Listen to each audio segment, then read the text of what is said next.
Namaste, angels. This is going to be our weekly reading for the period of Sunday, August 12th through Saturday, August 18th, beginning with the 10th. Yes, I know the 10th doesn't fall into the period. But I didn't mention in last week's general reading what was going on with the Muslim calendar. So I apologize for that. For those of you now or formerly, before you got, spiritual of the Islamic faith, because it is a huge part of this, just like, the Judaism and Christianity, and sometimes Hinduism and Buddhism also come into play, and they're all equally important. I know the most about Christianity, Islam, and Judaism, and that is because, well, I was in large part raised Christian in a few different sects, so I know about a few different types. AME Zion. My father grew up Seventh-day Adventist, so that's what my grandparents were. I was raised Catholic in large part too. I wanted to be a nun. I almost became a nun at 12. So there's all of that. My godmother, my real godmother, not just like an auntie that you pick or, you call, that's my godmother. The woman that came into a church and signed her name on my baptismal certificate is Jewish. So I was also in part, not necessarily raised Jewish, but in the synagogue. I went with her. Or other people I had, maybe Jewish friends or whatever. And as far as Islam, my ex-husband, my children's father, my friend for life, is the grandson of the former owner, she's deceased, that's why it's former, of Mosque Number 1 in Harlem. So when we were starting out our family, first of all, we were very young. I got married at like 23, and my husband's a year younger than me. Ex-husband was a year younger than me. We used to take our kids to mosque on Friday and to church on Sunday morning. We'd go to the mosque. They'd be sent to the imam to like Sunday school. They'd go and they'd learn Arabic and all these kind of things, and then we'd have service. And then on Sunday we'd go to church. So that's how I know the stuff that I know. It's because it's my real life. Like, none of the stuff that I do is fake. In no aspect of my work or journey am I faking it. Like, I've been living this, all these experiences, my whole life for this moment. So I should have asked him. I said all that to say I should have asked him why. Because I don't remember if I ever knew. 2 different days are recognized as the day when Muhammad received the Quran. Now, the holy day, the high holy day, and the celebrated day or time, the period, is Ramadan. That was in June. I went over Ramadan with you. I explained what Ramadan was. I'm going to do it again tonight in brief. But we did that in June. And it was to celebrate that on June 10th, in the year 610, so 610 on 610, or 610 in the year 610, he received the Quran. But now, it is, if you Google, I never ask anybody to just believe what I say. Google as you will. August 10th in the year 610 is also recognized as the day that Muhammad received the Quran. So maybe he got the first verses in June, or the first ideas or concepts, or had his first visions or whatever, and then he started writing now in August. I don't know. Don't quote me.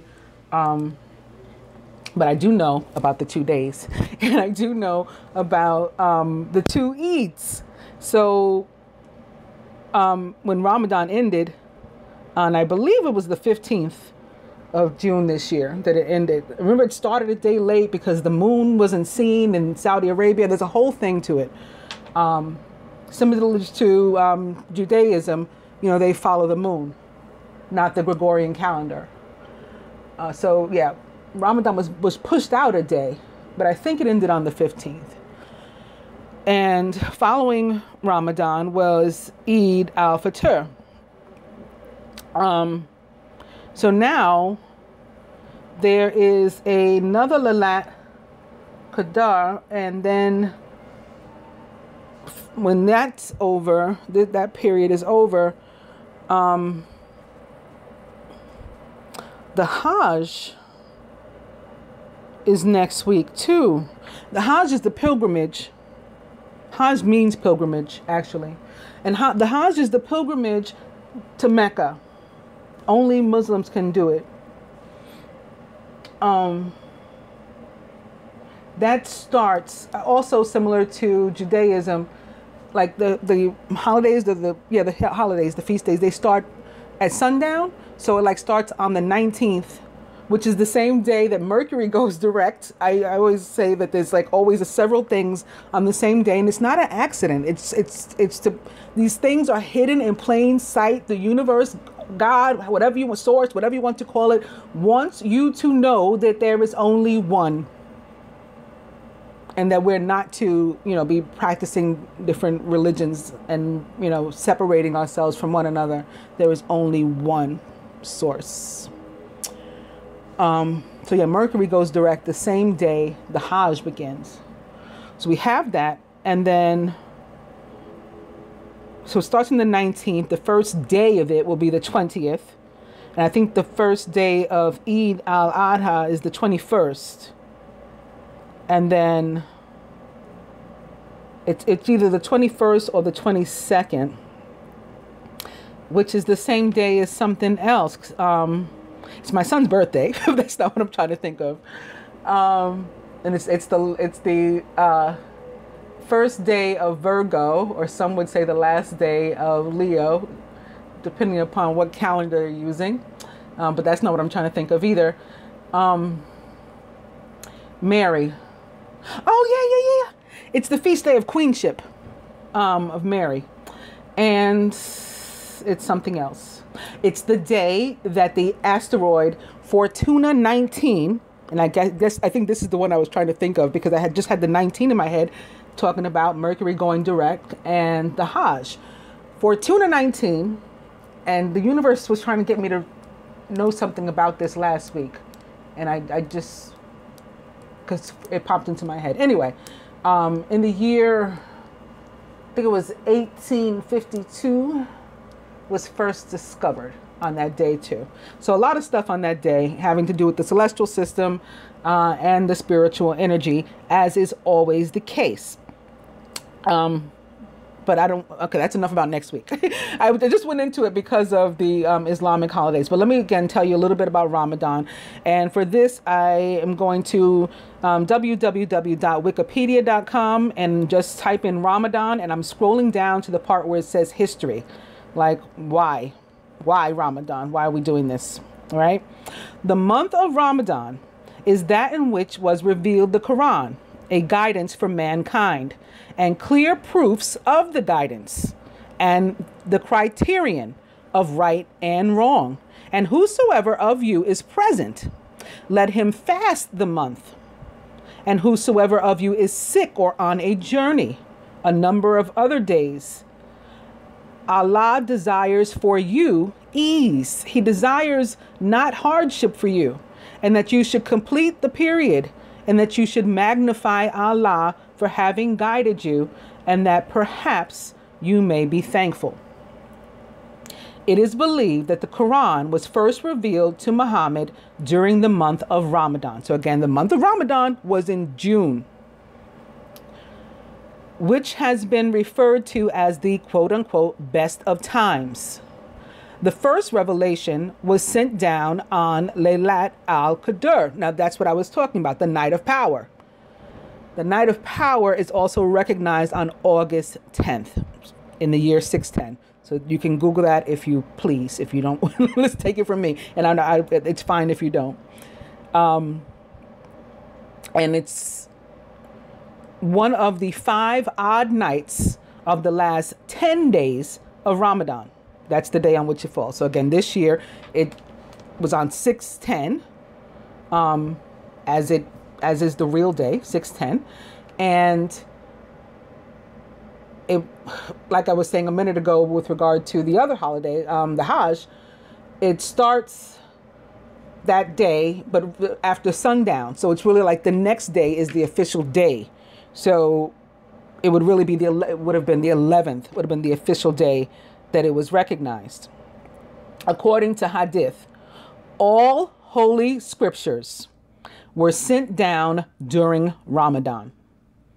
All holy scriptures. It doesn't say all Islamic holy scriptures. It says all holy scriptures were sent down during Ramadan, is the belief. It is further believed that the tablets of Ibrahim, the Torah, the Psalms, the Gospel, and the Quran were sent down on the 1st, 6th, 12th, 13th, and 24th of Ramadan, respectively. So that means in that order. According to the Quran, fasting was also obligatory, which means you had to. You were obligated for prior nations. Okay, so not just, again, the Islamic community, other nations. And is a way to attain taqwa, fear of God. Now, when I was growing up, especially in that Catholic part, when they talked about putting the fear of God in you, it was a horrible thing.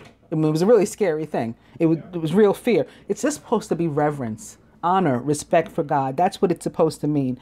We twist stuff so sickly when we get caught up in religion. Anyway, God proclaimed to Muhammad, this is the belief, that fasting for his sake was not a new innovation in monotheism. This is God telling Muhammad, this has nothing to do with your religion. This is bigger than you and your religion. Okay, God proclaimed to Muhammad that fasting for his sake was not a new innovation in monotheism, but rather an obligation practiced by those truly devoted to the oneness of God. It having nothing to do with Islam or Christianity or Hinduism or Buddhism for that matter. Okay, nothing to do with anything, any having to do with religion. Just the oneness of God. The pagans of Mecca even also fasted, but only on the 10th day of Muharram, to expiate sins and to avoid droughts. The ruling to observe fasting during Ramadan was sent down 18 months after Hijrah during the month of Shaban in the 2nd year of Hijrah. Okay, this is going to go on. But I think we got the point of what Ramadan is about. And why I figured it was important to let you know is because, again, Ramadan was actually in June, but August 10th was Laylat al-Qadr nonetheless. Also, I wanted to tell you about, well, I already told those of you who saw the moon reading, those of you who didn't and perhaps won't, maybe you're not interested, about the finger of God. That's a placement right now in the sky too. There's a bunch of rare things happening in the celestial system that people are not talking about, and I'm not really sure why. But the finger of God is one of them. And similar to what I said about the lionsgate in my important messages, and how it's mentioned in the Bible, there's an actual place in Jerusalem, and it's a placement in the celestial system. The finger of God is mentioned in the Bible 11 times. So we know how significant 11 is to this community. So I think that's to be noted. What is the finger of God? Well, this is also from Wikipedia. The finger of God, also known as God's birdie, is a Bok globule, B-O-K, located in the constellation Carina, approximately 8,000 light years from Earth. It is a mass of dust and gas approximately 2 light years long, which has broken from the main body of the Carina Nebula. Light from nearby bright stars is expected to dissipate it within a few million years. So it's going to be around a long time. While the Carina Nebula was first observed in 1752, dramatic changes of it were noted in 1841. and the Keyhole Nebula as well, observed later that century. It was the Hubble Space Telescope that revealed the details of the actual finger in the year 1999. If you see that picture taken from the Hubble spacecraft of the finger of God, it looks like a middle finger. I think I'm going to use it for the thumbnail for this video so that everybody can see it. But I wanted you to know about that placement, because in addition to all of the retrogrades and the new moon and the solar eclipse and the lionsgate, this is something else that is happening right now. Other than that, we're going to skip to the 12th. I think that's next up. All right, on the 12th, Mars retrograde enters Capricorn at 10:14 p.m. I think this is a big freaking deal. I don't know why nobody's talking about it. Why do I think it's a big freaking deal? Because Pluto and Saturn are already there. 3 planets will be simultaneously retrograde in one zodiac sign. I think that means, or one constellation. I think that means something. I haven't put, in all honesty, any thought or meditation into what it might mean, but I think it means something.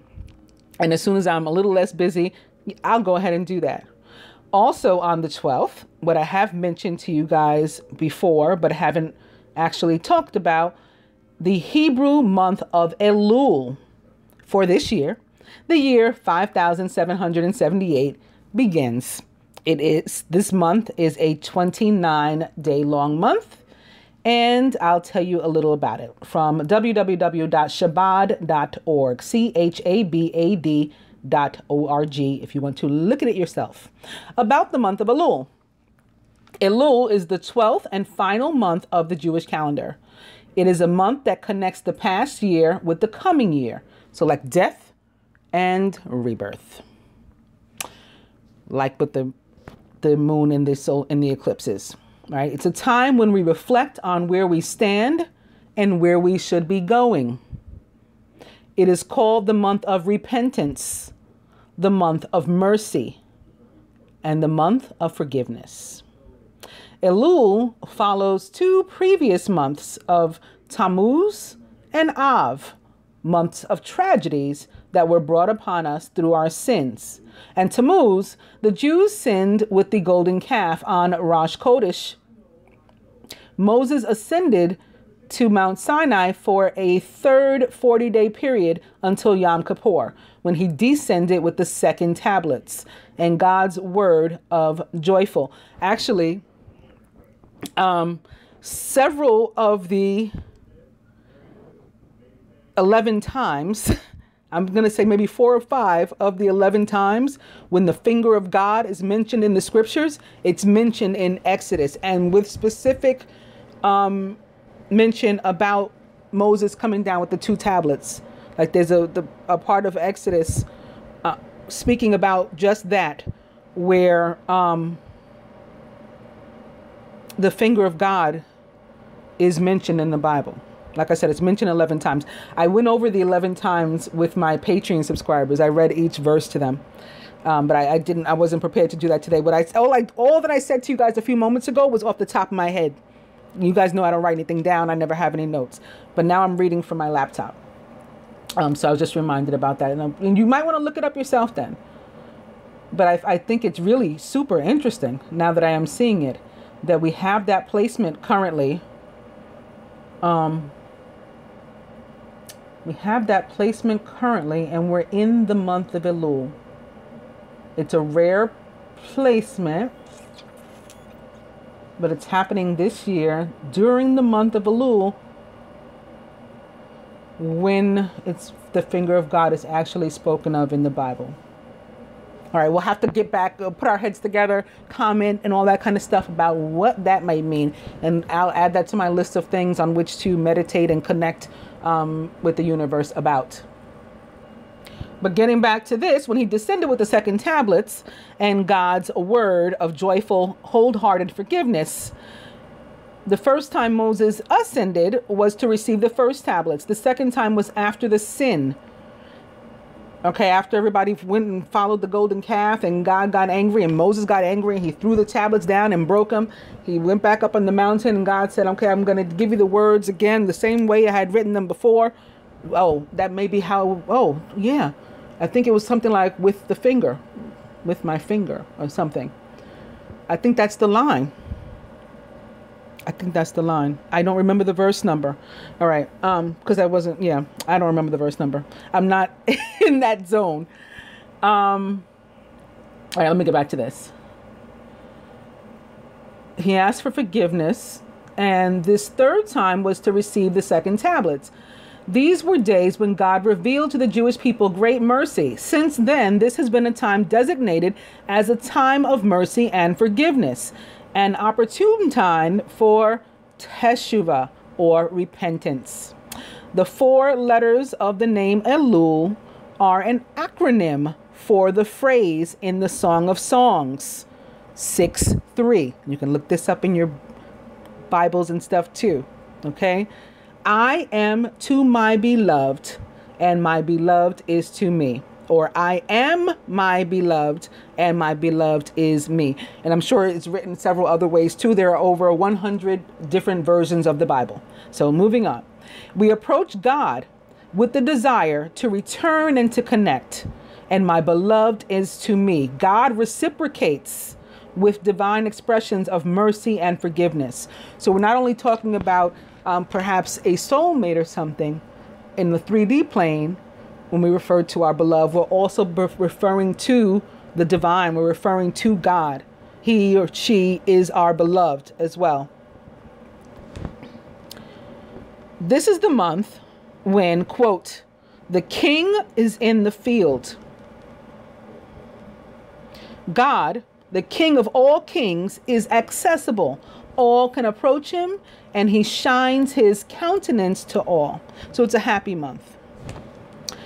I wanted to read one other thing about this from the perspective of a female. Also from www.shabbat.org, but from their spirituality and the feminine section. The Jewish Heart, The Secret of Elul by Sarah Esther Crisp. Love, it is the most powerful of human emotions. We all crave it. We cannot live without it. And yet it is so overwhelming, so all-encompassing that there is no way to measure it, prove it, define it, or even describe it. When we speak of the intellect, it is represented by the mind. And when we speak of emotions, specifically of love, they are represented by the heart. But why? The symbol of the heart is probably one of the most well-known symbols, spanning continents, cultures, religions, languages. That little red heart means love. It is used to sign letters, to represent the word love itself, and has inundated the buyer's market by being plastered on cards, t-shirts, necklaces, balloons, and just about anything else. How is the image of the heart, as we most commonly know it, the symbol for this passionate experience of love? The month that we are now in, Elul, is the key to unlocking the innermost potent meaning of the heart. As is well known, the Hebrew letters that make the word Elul, Aleph, Lamed, Vav, and Lamed, are an acronym for the phrase from the biblical Song of Songs, which means, I am to my beloved, and my beloved is to me. This beautiful and romantic phrase is that which represents our relationship with our Creator, which is often paralleled to that of a husband and wife, a bride and groom in our individual lives. The Zohar explains that at the beginning of Elul, we are anchor el anchor, meaning back to back. And by the end of Elul, we are panim el panim, face to face. But how can it be that we are back to back? Wouldn't that imply that God has his back turned to us as well? How can we say such a thing when this is the month in which, as Hasidic Master Rabbi Shneur Zalman of the Laity teaches us, quote, the king is in the field, end quote.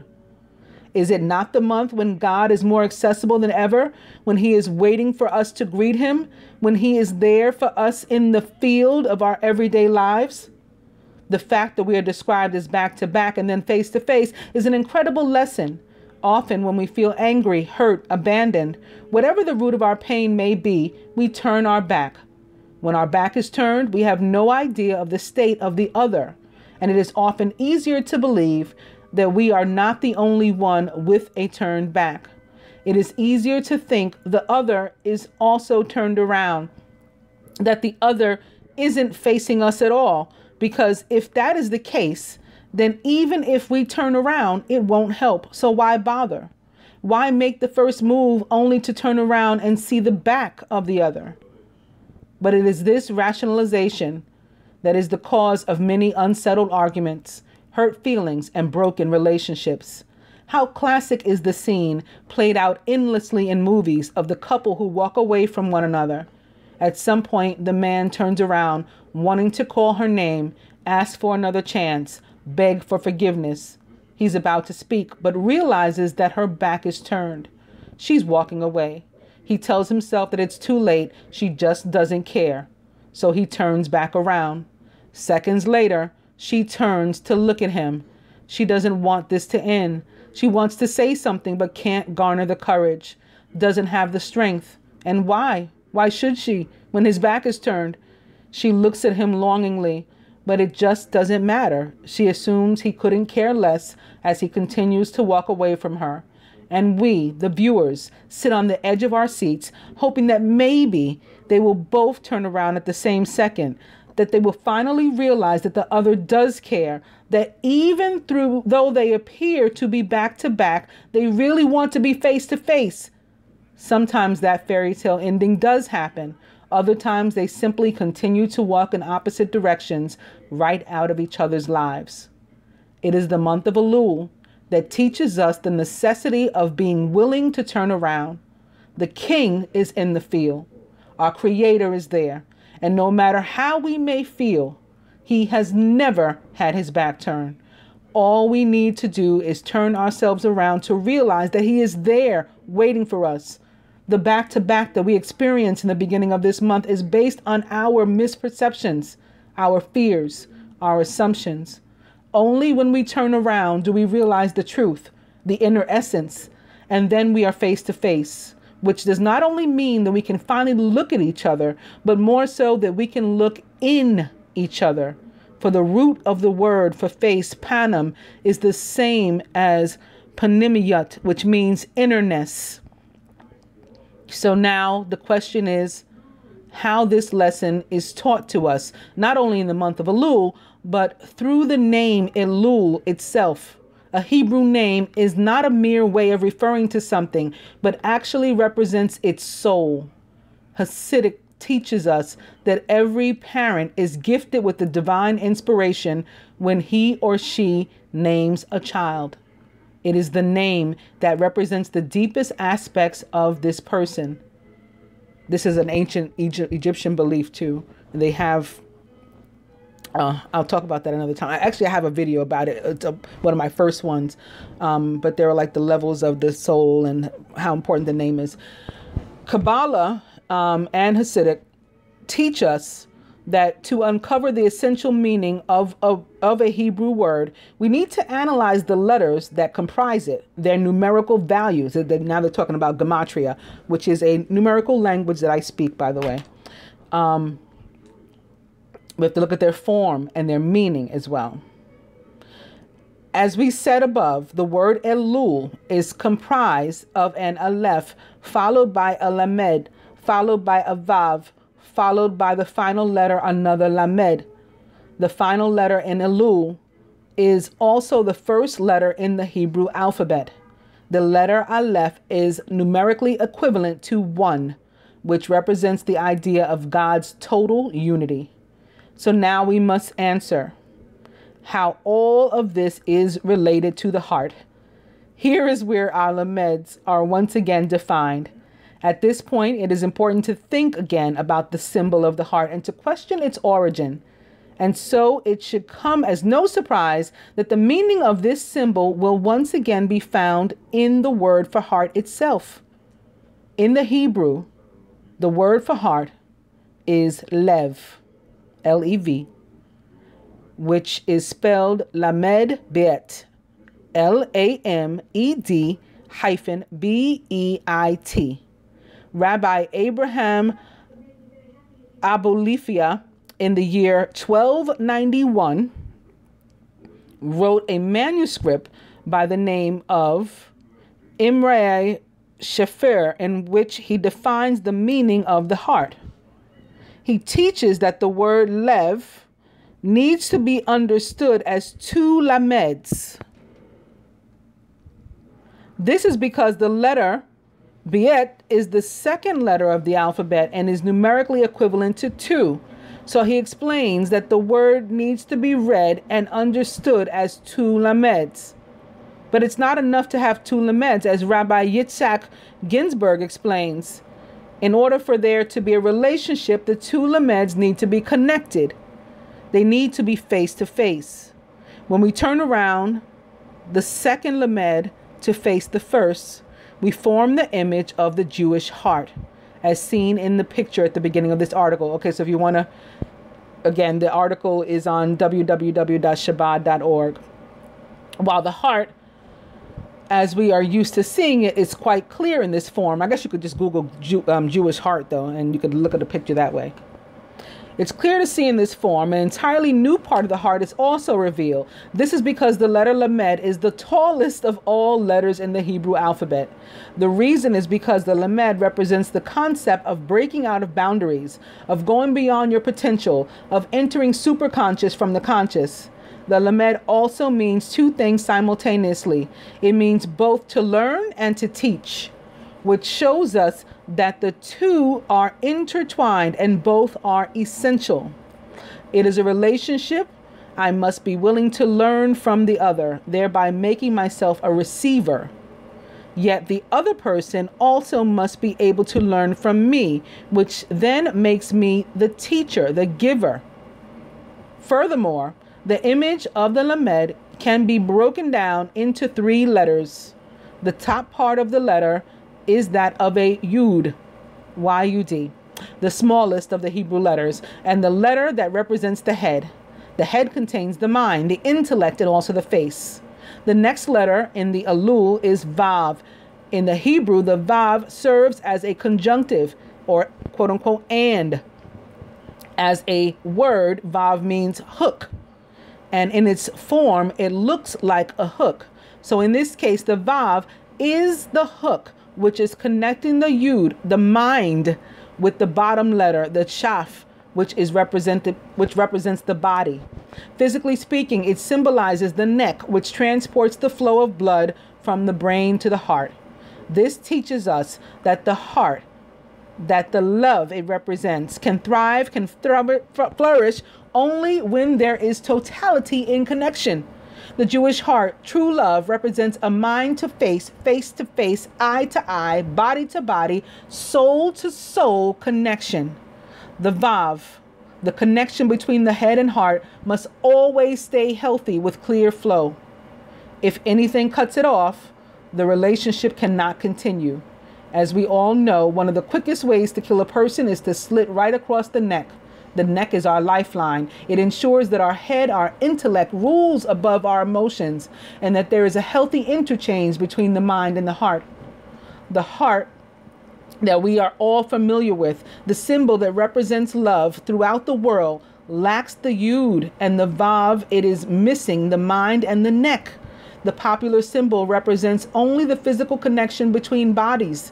So this is why and how Elul is the month that begins back to back and ends face to face. At the beginning of the month, we are unaware of the reality that I am to my beloved and my beloved is to me. However, by working on ourselves this month, by being willing to turn around and to make changes, we come to realize that our Creator has never had his back turned. He has always been facing us and just wanting for us to turn around. And once we do, we are then like 2 lameds that are face to face, which form the Jewish heart and which are the essence of the month of Elul. Elul then must be understood as an Aleph, representing God, followed by a Lamed, Vav, Lamed, a Lamed that is connected to another Lamed. And the Jewish heart This idea of love as a totality of connection is not merely the work for the month of Elul, but is the entire purpose of creation. This Jewish heart is a symbol for why we're connected, why we're created, and what we are meant to accomplish. For the Torah is the blueprint of creation and the guidebook of how we connect to the divine. And it is not only a book that has a beginning, middle, and end, but rather a scroll, since we're taught that the, quote, end is wedged in the beginning and the beginning in the end, end quote. So what do we find when the Torah scrolls enrolls into the beginning? How does the Torah end and begin? The last word of the Torah is Yisrael, or Israel, which ends with the letter Lamed. And the first word is Bereshit, meaning in the beginning, which begins with a biet. When we join the first and last letters of the Torah, we have Lev, the Hebrew word for heart. May we be blessed with the ability to tap into the powers of the month of Elul, to recognize and reveal our ability to both learn and teach, and through that, to come face to face with ourselves and with our loved ones and with our Creator, as we are taught through the Jewish heart. Wow, I feel like on that note, I shouldn't talk about anything else. But on the 15th of the month, so also falling into this week, is another special day. It is the solemnity of the Assumption of Mary, or the Assumption of Mary, or just the plain old Assumption. And for that, I'm going to go to www.franciscanmedia.org. Solemnity of the Assumption of Mary. On November 1st, 1950, Pope Pius XII defined the Assumption of Mary to be the dogma of faith. Quote, "We pronounce, declare, and define it to be divinely revealed dogma that the Immaculate Mother of God, the ever Virgin Mary, having completed the course of her earthly life, was assumed, body and soul, to heavenly glory." End quote. The Pope proclaimed this dogma only after a broad consultation of bishops, theologians, and laity. There were few dissenting voices. What the Pope solemnly declared was already a common belief in the Catholic Church. We find homilies of the Assumption going back to the 6th century. In following centuries, the Eastern churches held steadily to the doctrine, but some authors in the West were hesitant. However, by the 13th century, there were universal agreements. The feast was celebrated under various names: commemoration, dormition, passing, Assumption. From at least the 5th or 6th century. Today, it is celebrated as a solemnity.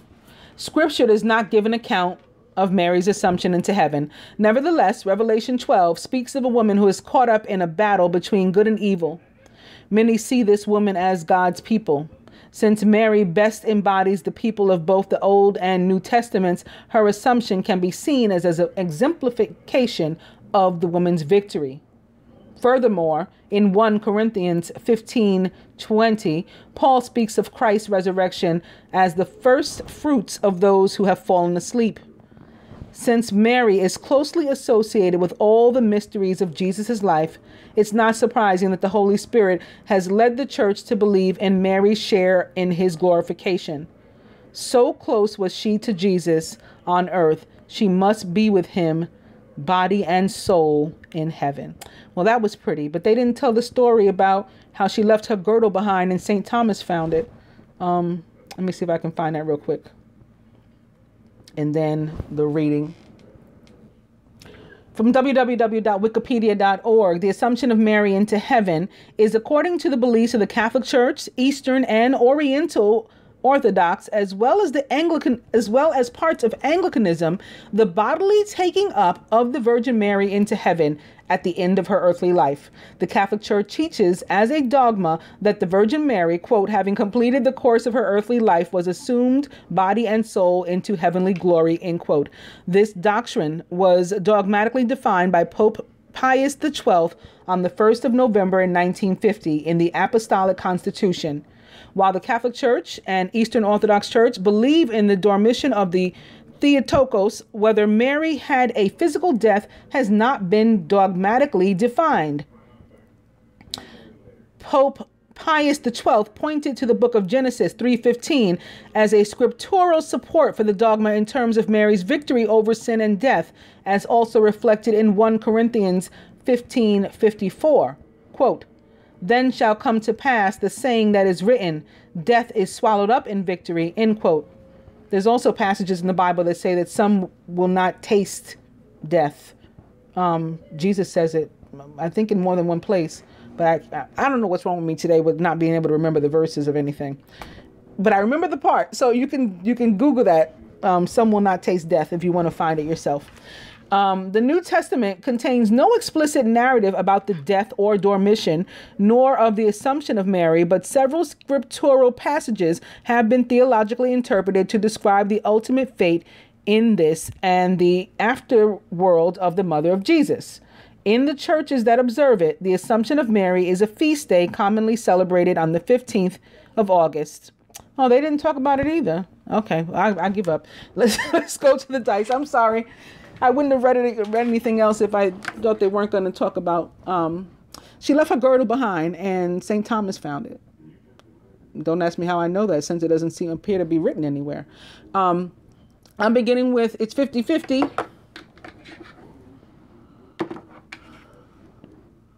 Eat cake and sex.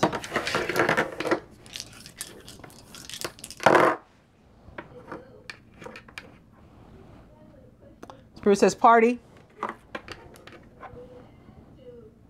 Email. And dirty movie. And I think both email and dirty movie also came up in the new moon reading. Dirty movie tends to mean for me like FaceTime and stuff. Going to the cards, I'm beginning with the King of Fire. Motivational, idealistic, ambitious, and charismatic is the King of Fire. Focus, focus, focus. Communicate with vision and be a leader. Take advice from someone creative. Ooh, opening to the Three of Air. Great sadness. Take time to heal. There's a need to forgive yourself and others. So maybe it's associated with the energy of the month of Elul, right? The repentance and forgiveness. The King of Fire, which is also what Ramadan and Eid are about, you know, this forgiveness and repentance and honoring God too. King of Fire. Opening to the Ten of Water, a contented and rewarding family life. Your emotional and material needs are met. Trustworthy relationships. Ten of Water. And the Queen of Fire, confident, warm, intelligent, and graceful. Stretch your wings and fly. Don't underestimate yourself. Assert your independence and creativity. Of course, both the Queen and King of Fire are a Leo, Sagittarius, or Aries. Maybe a Scorpio as well, or somebody likened to those traits or attributes. And they are also the divine masculine and feminine, respectively, of the tarot, you know, the representation of the tarot. The major arcana card, release or death, number 13, wanted to be seen. So here it is, the end of a phase or situation, spiritual transformation. It's time to move on.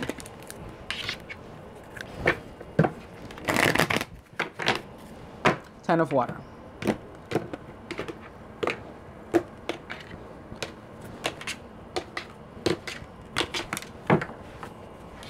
And come to the World, which is a fire energy for me, fire element. A job well done, joy, contentment, and gratitude, and the path toward enlightenment. Could have something to do with a party of three, also, or connected to that Three of Swords, which also may have to do with a party of three, possibly a love triangle or something. That may be why forgiveness is needed. Hurt, you know, due over a relationship or something. This is about staying in a situation or a circumstance too long, where the universe has to step in and ease you out of it, right? Help you to remove yourself and move on to a new job, a new relationship, a new, you know, living condition, a new financial situation that is far better than that which you had. Overall energy is the Ace of Air. Brilliant new ideas and inspirations, seeing the truth of a situation and a challenging beginning. The Ace of Air was important in the moon reading too, but I don't remember what the placement was or anything. It may have been the overall energy there though too. I think it was. I'm pretty sure it was, actually.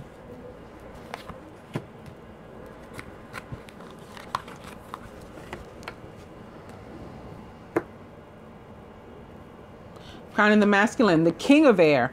Brilliant, impartial, professional, and diplomatic. Speak your mind with confidence. Seek out professional advice. Balance mental and emotional considerations. The king of air may be a Gemini, Aquarius, or Libra, or Mercury himself, or Venus herself, or someone likened to the traits and attributes described here. Surrounding the masculine, the ace of fire. An exciting new opportunity. Career advancement. Change your life now. It doesn't have to only be career advancement. It's any new circumstance or situation. It could be a relationship too. Somebody may actually be getting the wand. Didn't we just have sex in the dice? Have sex in the dice. On the dice. That doesn't sound much better. Never mind. You know what I mean. Somebody could be getting the wand. You know, the Ace of Wands. Anything or anyone about which the masculine in this case is passionate. Or it could be somebody feeling this way about him or something that he's doing. They are very passionate, something in which he's involved, passionate about him or his project. And his subconscious, the 10 of fire. And I love this, like this, the ending of the difficulties. And here's the new start. Here's the 10, here's the 11. Isn't that awesome? Too much work. Accept help from others. Life's out of balance, and that leads to stress-related health concerns. I think it was also in the moon reading where the masculine was like working too much. Present in that reading too, but I think on the feminine side. Anyway, the feminine is crowned by the high priestess with Archangel Haniel. Listen to your intuition. Have courage and consider carefully what you want before acting. It's like the moon reading is like all the cards are playing like musical chairs. It's the same energies, but they're in different places. The high priestess represents for me the sign of Gemini or a water sign. And what she's all about is like she knows stuff. She knows stuff. She's very claircognizant. She's very intuitive. And she picks up on everything. And she might not tell you that she knows. She might not ever let on that she knows. She might let you think you're even getting over on her. But she knows. I promise you she knows. And she's going to use that to her advantage. In her actions. Or she should. This card guides us to, this card showing up here guides us to do just that. Yes! This is a repeat of the moon reading. Again, different placements though. The Ace of Earth, which was here for the masculine in that reading, showing up surrounding the feminine. Well, I'll take some. The inflow of abundance, a promising business venture, important documents or contracts. So she could be deciding here, like weighing her options, knowing what she's thinking about, what she's getting into, whether or not she really wants to, but there's an opportunity here for something new, you know, from the divine, like a blessing. Very possibly a financial blessing or something of the material, the earthly. In the feminine subconscious, the 8 of Earth, skilled work is rewarded. Learning all there is to know about a topic and maybe going back to school. So this could be the fruits of her labor, this Ace of Earth here. Whatever she's put her effort into, whether it is an actual job or project, it could be a relationship. She may be actually, it could be actual labor. Because I've been picking up on children and babies being born too in this period. This could be a baby, the Ace of Earth. Or maybe a Virgo, right? Born in the 8th month here. Crowning. Here's the seed that was planted. Seeds well planted, a temporary pause in action, and unnecessary worry.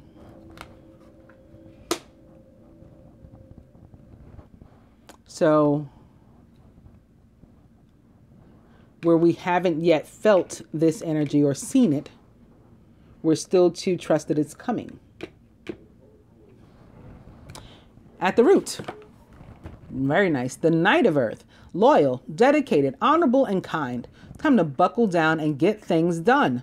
Honor your commitments. You have a guardian angel. The Knight of Earth is loyal, dedicated, honorable, and kind, and possibly an actual person impacting your life this week. Could be your own energy as well.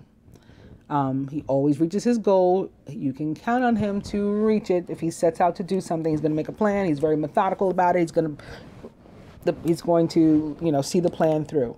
But he's slow. You know, slow and steady wins the race as far as he is concerned. The Knight of Earth is a Virgo, Taurus, or Capricorn. May be representing Mars here, for example. Again, this week, Mars enters Capricorn, or Mars retrograde enters Capricorn. Could be representing Venus. Venus, ruler of Taurus. Could be representing Mercury, ruler of Virgo. Could be here because of also Uranus in Taurus. Uranus retrograde in Taurus too, as of last week. At the heart of the matter, more Earth. The Nine of Earth, enjoying life's little luxuries, spending quiet time alone, and successful self-employment. Well, for one thing, it looks like a good week financially and materially. Couple new starts mirroring one another, right? Ace of Fire opposite the Ace of Earth.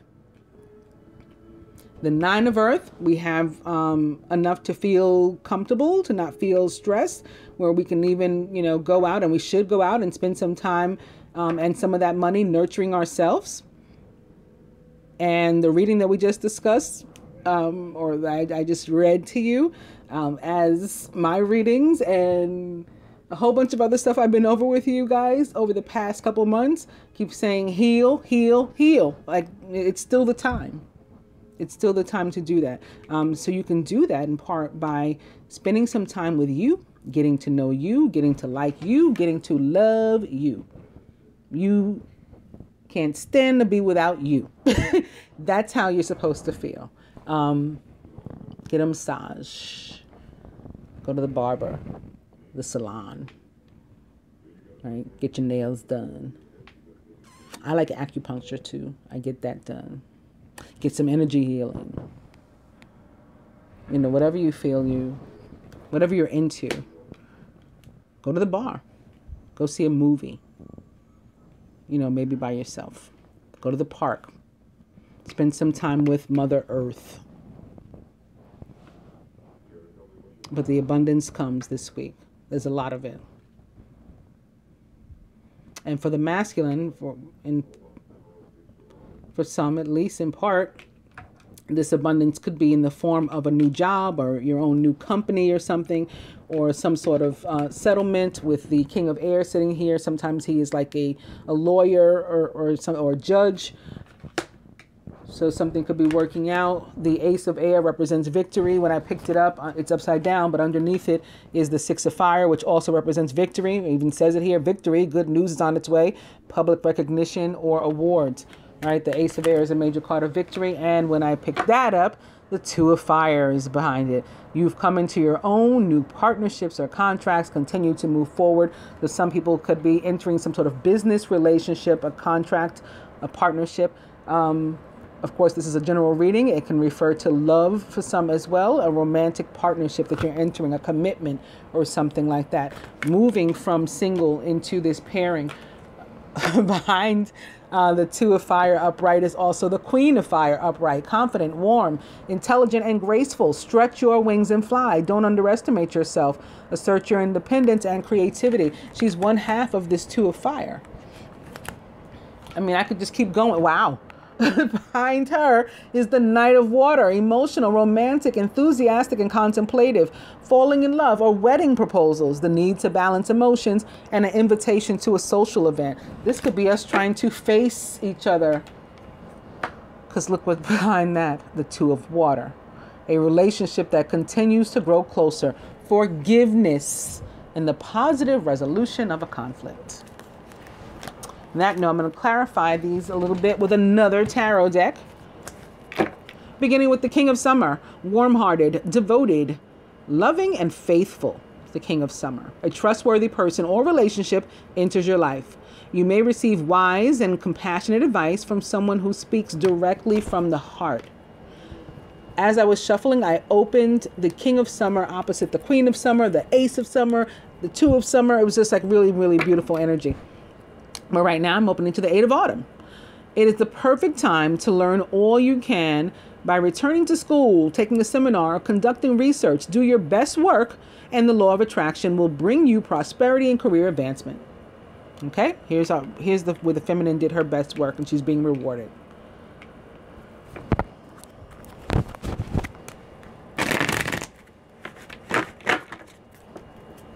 King of Summer, and it's the Princess of Autumn. Cheerful, reliable, intelligent, and mischievous. A wonderful opportunity related to your work or education, such as a promotion, scholarship, is coming your way. Seize this chance to learn something exciting or to start a more rewarding and uplifting career. Princess of Autumn is a Virgo as far as I'm concerned, but it can be a Taurus or a Capricorn as well, or anyone like unto these traits or attributes. Some of us could actually be going to school, or perhaps our children are.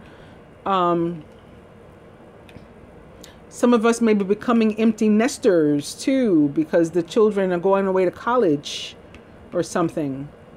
Yeah.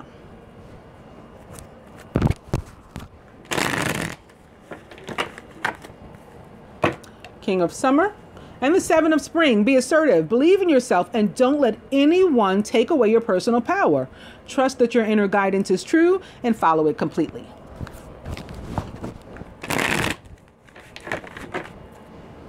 King of Summer.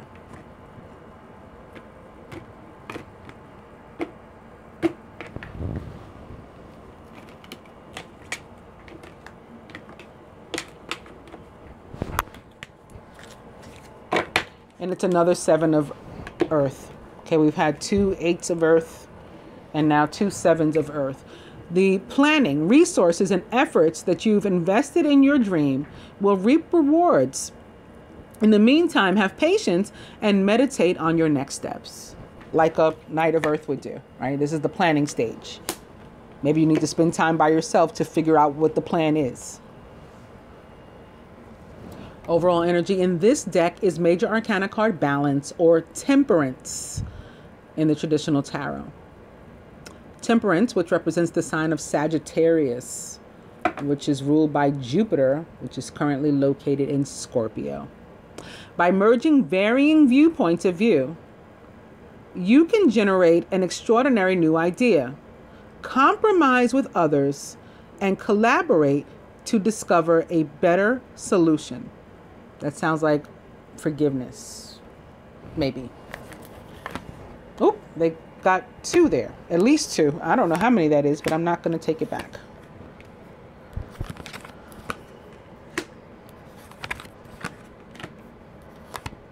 Two here, mirroring one another. This is interesting. Had 2 at the heart of the matter in the moon reading.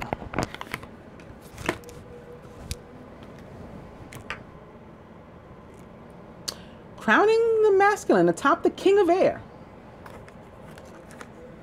The Hermit, who I thought a lot about as I was reading that passage, because they were talking about like basically becoming enlightened as well as enlightening others, teaching yourself or learning and teaching and being taught, like all those things. That's what the Hermit is about. Take time for contemplation, to retreat and to go within. Be a beacon for others on their path to spiritual enlightenment. We have this crossing this other 9 of Earth. The 9 of Earth is at the heart of the matter in the center. The Hermit is essentially a 9 of Earth, but it's stronger, right? Major Arcana card, the Hermit, because it represents the sign of Virgo.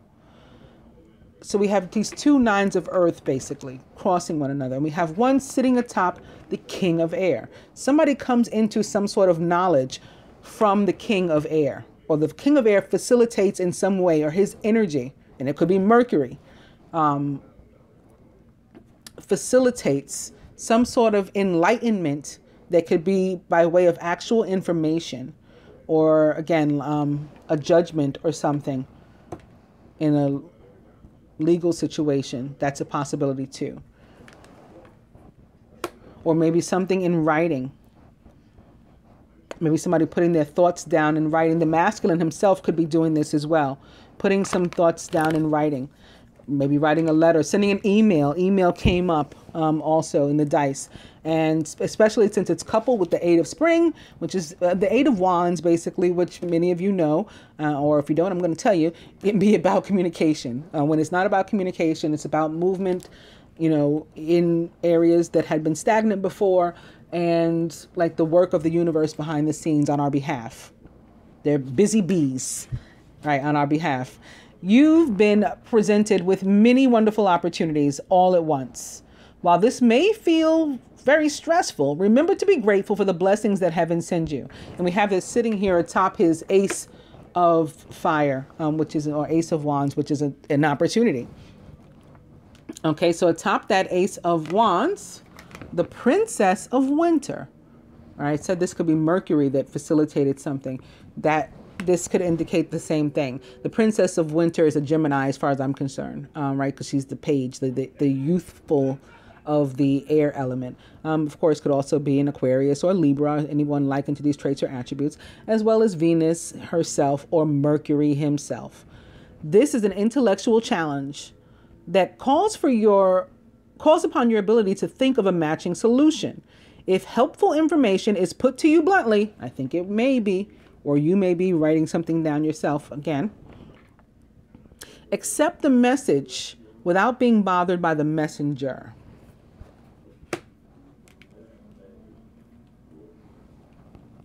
Atop the Ten of Fire, the Five of Winter. Good thing it's in this placement, right, with the subconscious.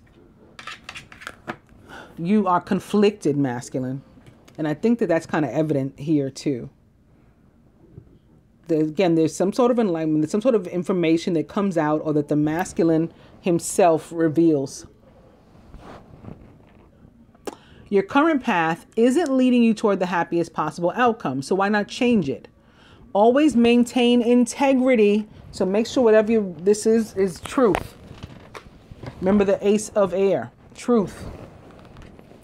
Always maintain integrity and compassion, but be alert to the hidden agendas of others as well.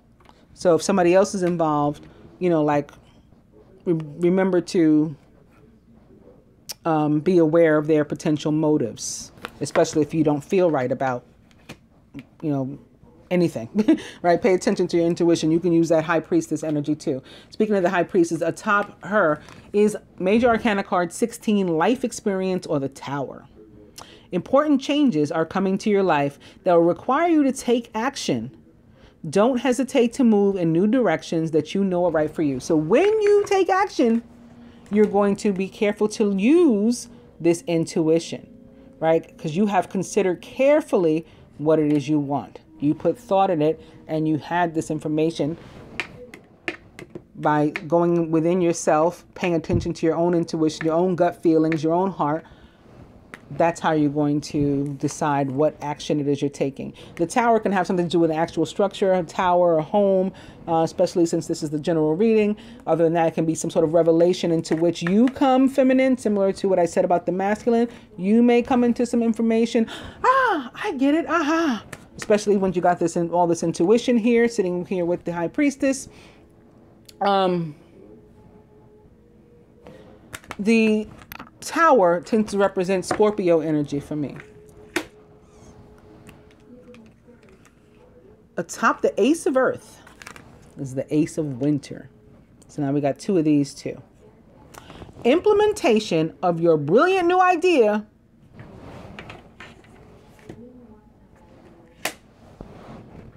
may get off to a rocky start, but keep going. The challenges will help you to refine your plan. Remember the plan that was made right here with the Knight of Earth? It's going to help you to refine your plan and to reshape your goals into something even better. Atop the Eight of Earth, we have two It is the king of earth, compassionate, accomplished, charismatic, and grounded is the king of autumn.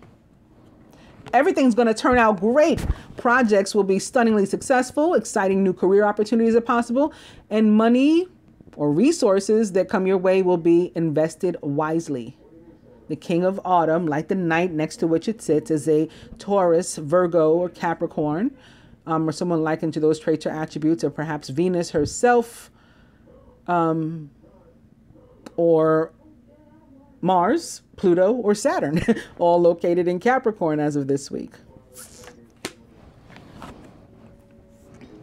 And more earth energy. Unity, or the high priest, or the hierophant. Embrace this time of deep spiritual growth. You may feel called to act as a mentor, to find a new teacher, or to spend time with others who are also on a sacred path. So here's this enlightenment and teaching and learning again.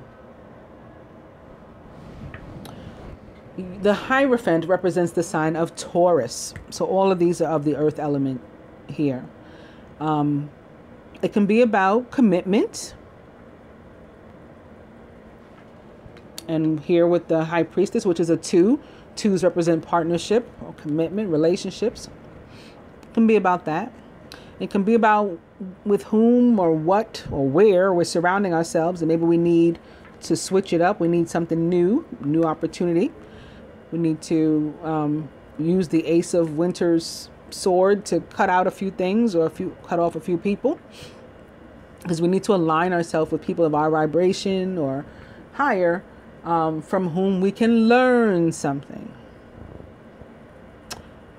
This can also be about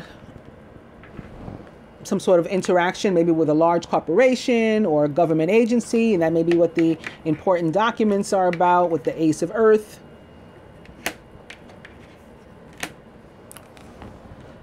We may have to fill out some sort of paperwork or something. But ultimately, I feel this is positive as well, as it sits here atop the King of Autumn and the 8 of Earth. And this, again, these are all 3 Earth energy, and this one is Major Arcana, so it's even stronger. All positive. Atop the 7 of Earth, the 4 of Spring. The 4 of Wands, or 4 of Spring, was in this exact placement in the new moon reading as well. It's time to kick back, relax, and to celebrate all that you have. Joy arises from success in your career, the completion of a project, or a very happy home life. Now, with the 4 of Wands sitting next to the Tower, right, yeah, I'm like, where'd the Tower go? It is here. 4 of Wands sitting next to the Tower. This can definitely be about a home or something, an actual tower, an actual building, an actual structure. So somebody may be getting a new home with it crossing the Ace of Earth and the Ace of Winter. There may be some difficulty, a struggle. There may be a fixer-upper. You may, run into some bumps or whatever, and getting the loan, getting the credit, having your offer accepted. Maybe there's some sort of difficulty, bumps in the road. But again, it looks like everything works out for the best, if that is the case for you. Some of you may be selling your home. It could be the other way around. And that's why you're getting money as opposed to an asset. So for some of us, it's an asset. For others of us, it's cash, right?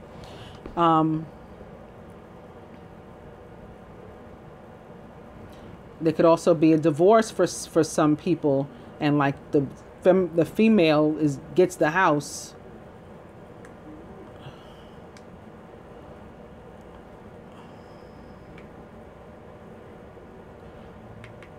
And for some are being told to be patient. With the 4 of Spring sitting here atop the 7 of Earth, to be patient with this process. Like I know you really want to move, or you really want to sell, or you really want to buy, or you really want to get into a commitment, a partnership, right? You really want to be joined. You really want to live together. You really want to get married, whatever the case is for you. But to be patient. some people might have to wait till Mercury goes direct for certain things, which is next week, by the way. Again, I'll remind you, August 19th. So some of this is like saying it could be held up. The Princess of Winter, the Page of Air or Swords, can often be about delay. So like, here's this wonderful opportunity, but it's held up perhaps.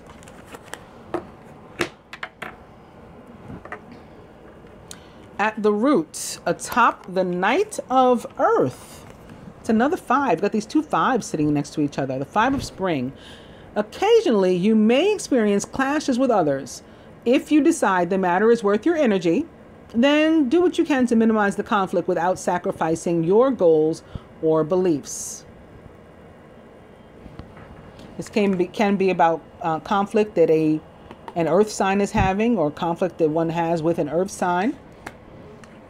The 5 of Spring, as opposed to the 5 of Winter next to which it sits, tends to be about conflict. If it's not internal conflict, like our own mind or whatever, then it tends to be about conflict with close friends and or families, as far as I'm concerned. It can be connected to like divorce or a spouse. I consider that family too. Maybe that's why I was made to mention in the beginning that my ex-husband is my friend for life, right? You know, that's still my family, even though we're no longer married. It's that sort of thing. You know, boyfriend, girlfriend, even if you can't stand each other, whatever, you've got kids especially, that's still your family. So that's typically with whom these conflicts are. It can also be somebody conflicted and having difficulty, maybe in the area of finances, with the 10 of Fire sitting here next to the 5 of Spring. They both signify a need for a change in energy and scenery and all of that. It's just difficulty. But both are about like an end coming to it, and like we're shifting into something better. Yeah. The heart of the matter, atop the 9 of Earth, another 8 of Autumn, crossing the one that was already here. It's the perfect time to learn all you can by returning to school, taking a seminar, or conducting research. Do your best work, and the law of attraction will bring you prosperity and career advancement.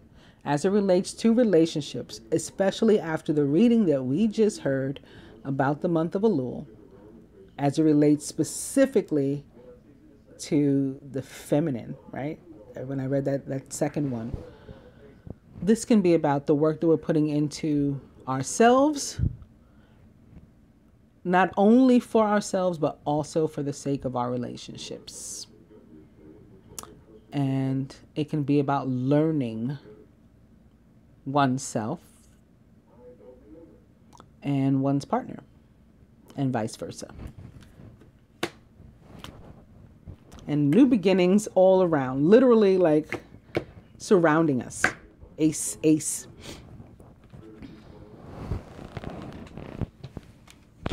Our advice this week from the lesson cards isn't this ironic? The first lesson is surrender to receiving support and love. This is about like giving and receiving. Allow the love and support of others in rather than trying to handle everything yourself. This can take the pressure off and simultaneously nurture you. 10 of Fire. Here we have the masculine doing too much. But if he lets someone share in the work and learn him, and he them, it can nurture him.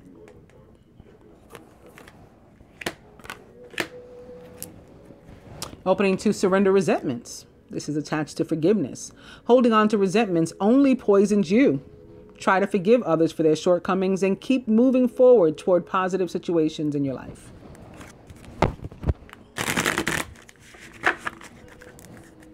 Surrender resentments and surrender your addictions. Whether you're addicted to substances, food, people, sex, or overworking, masculine, take action to begin to heal the addiction and to replace it with healthier alternatives. Surrender resentments and surrender your ego, as well as surrender to divine timing. So this is about the patience. All right, I read this one first. Surrender your ego. Cultivate gratitude. Be of service to others and come from your heart. A big ego can work against you, but humility will further your goals. And surrender to divine timing. Sometimes divine timing may differ from your ego's timing. So isn't it funny that the two of those cards wanted to come out together? If a goal isn't manifesting fast enough, according to your ego, be patient and trust the universal flow. Okay, there you go.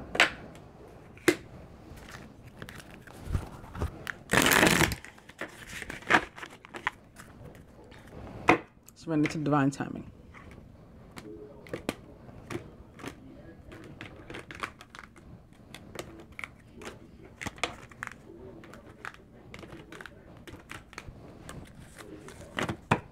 Surrender to inner peace.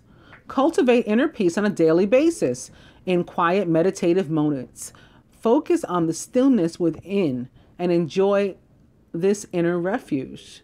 Others will feel your good vibes and your life will flow more easily.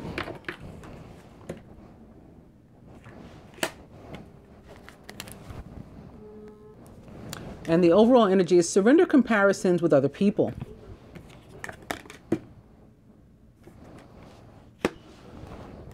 Keep your eyes trained on yourself. Focus on your own strengths, attractiveness, and power. So this is the lesson for the masculine for the week and for the feminine.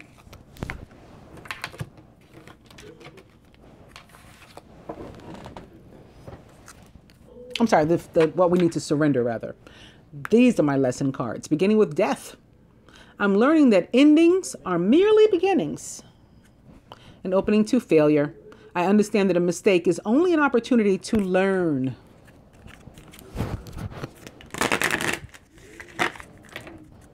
Death. Purpose. I know that I know what I'm here to do, rather. Death. And acceptance. I'm learning to accept the things that I cannot change.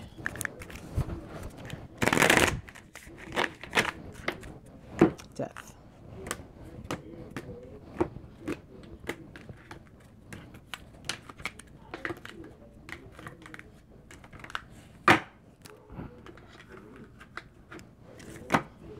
Service. I feel good when I can help others. The overall energy is grief. I understand that losing something is an opportunity to appreciate it.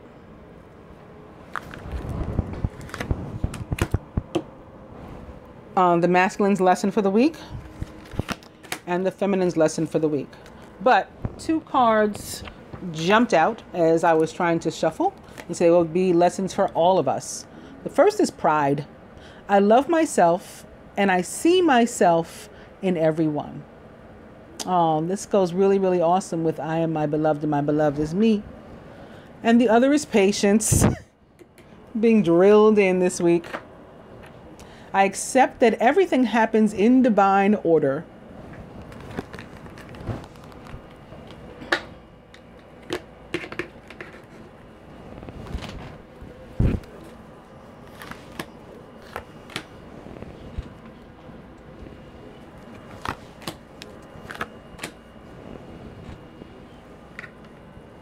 From the animal tarot to the masculine, the 7 of spring. Be assertive, believe in yourself, and don't let anyone take away your personal power. Trust that your inner guidance is true and follow it completely. So don't deviate from your plan, masculine, because it's what somebody else said. Feminine, from the animal tarot. The 4 of summer. Womp womp. We got this in the new moon reading too, I think.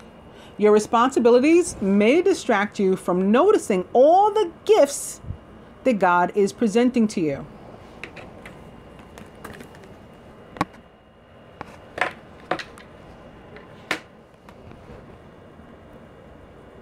Be open to investigating opportunities that come your way.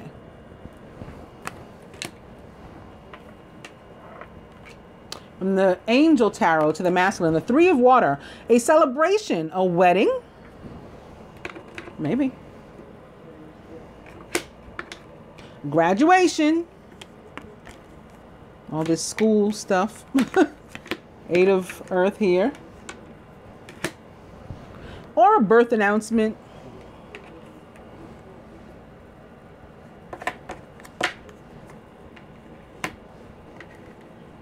And maybe somebody has a hard labor. With the Ace of Winter there too.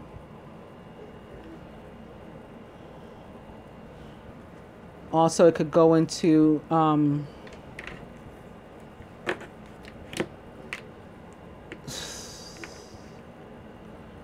I just felt like the labor started and it was too early, and it has to be, it's not until like September for somebody. And then maybe what this patience is, like the bundle of joy, the Four of Spring represents joy. The bundle of joy is coming. We got to be patient. Maybe it tried to come at the 7th month and they were able to stop that. So it'll be here in September instead, and maybe a Virgo Libra. Also, the Three of Water is about the need to have more fun, for the masculine to get out and be more social rather than working himself to death or like carrying like a heavy burden or load. He needs to like blow off some steam, as they say, like Netflix and chill. Not necessarily that, but you know what I mean. I'm trying to say like loosen up. Let your hair down. This, okay? It can be by yourself. It doesn't have to be Netflix and chill. Spend some time with you doing the things you enjoy. From the angels to the feminine, the Page of Fire, outgoing, creative, confident, and mischievous. News of an exciting new endeavor. So this is the opportunity that's coming your way. Use your originality and ingenuity, and make sure you check it out. Check out the opportunity. Don't let it pass you by. It may be connected to a new home or relationship.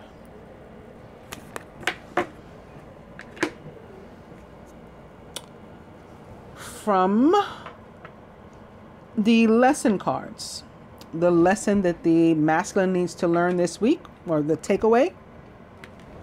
How appropriate is this? Forgiveness. I acknowledge that harboring resentment blocks the flow of love. Wow. That couldn't be more perfect. Worry. I'm learning that worry doesn't change an outcome, except maybe to cause something to happen to you in the meantime. So yeah, good thing for us to learn to let go of. And from the surrender deck to the masculine, surrender negative thinking. You have control over your thoughts. When negative thoughts surface, say, "Thank you for sharing," and quickly refocus on positive affirmations. I like that. And lastly, to the feminine. Oh, this is perfect for us. Surrender stubbornness. If you're tensing up or taking a rigid stance about something, gently observe yourself and become more yielding. This will help you to communicate more lovingly with others and yourself. I just felt something here as I was saying that about Taurus, right? Taurus is the stubborn bull, and it's here. And it's sitting here next to this other 5, this conflict, and next to this other 5, this conflict.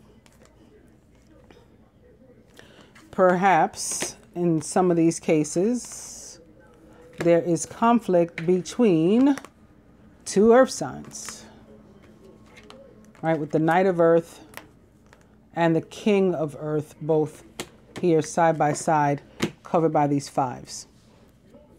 On that note, if you enjoyed this reading, you liked it, please actually like it by checking off the box. If you are not yet a subscriber of mine, please do subscribe, or at least consider it, so that you can, be notified when I put up videos. Except if you really want to be notified, you have to additionally, after you click subscribe, click on the little bell-like icon as well, so that you'll receive all the notifications. And what else do I want to say to you guys? Thanks. That wasn't it. Oh, the giveaway. Yes, I got to remind everybody I'm having a giveaway. The way that you enter is by sharing one of my videos on social media, tag me or at me, and 2 of your friends. That's the way that you enter. I don't require your address or anything. There will be a live drawing on August 31st, streamed on YouTube, where I will pull out the names, and one each of 5 people will win a half-hour reading, an hour-long reading, a divine light cleanse, a custom piece of artwork by the artist at KLIBRN. If you want to check out the artwork, it's anime or animation. And a month's worth of links to my daily Patreon exclusive readings that only my Patreon subscribers receive. I hope that you guys enjoy this reading. I'll be back with the love reading. Namaste.